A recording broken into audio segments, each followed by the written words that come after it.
lan egiten duzu, hor bai dala ez, Torre de Marfil, baizik kaiola burnizko batean, zure lana, zea gabo, bakar dadea batean, eta ez daukazu ez nora komunikatu eta ez ezer egin. Bueno, orduan, posibilitate bat zein izango litzateke giza zientzietan, batez ere, besteetan gutxiago baino, giza zientzietan zein da, literaturakoak edo, begira.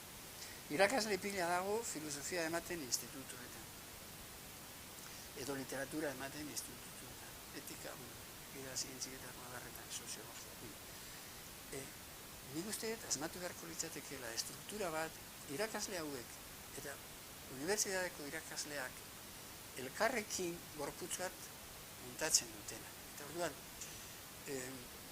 Bergaran filosofia irakasten, ez da egin dago, edo Nafarroako ikastola batean, filosofia irakasten dagoen batek, hartzen du adar txiki bat oso interesantea, eta lan egiten du, eman dezago, denak ez dute hori egin beharrik, ze askok nahi du eskolak eman, eta etxera joan, eta umeak zaindu, edo pelotan jokatu, asko bidea da, beste dozenek bezala.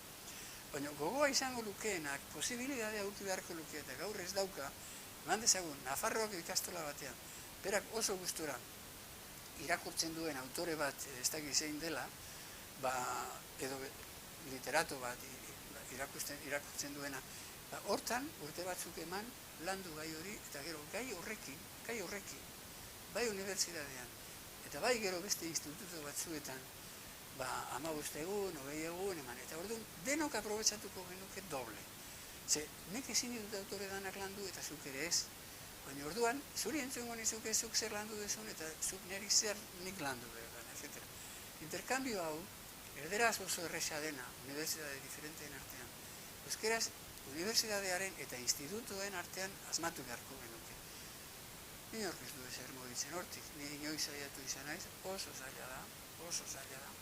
Ze, hasi behar dezu irakasleen libertate pizka bat lortzen, ze kanpoan ez duzu inondik lortzen, ze aparatuek funtzionatzen dute, ez hori ez dago egiten.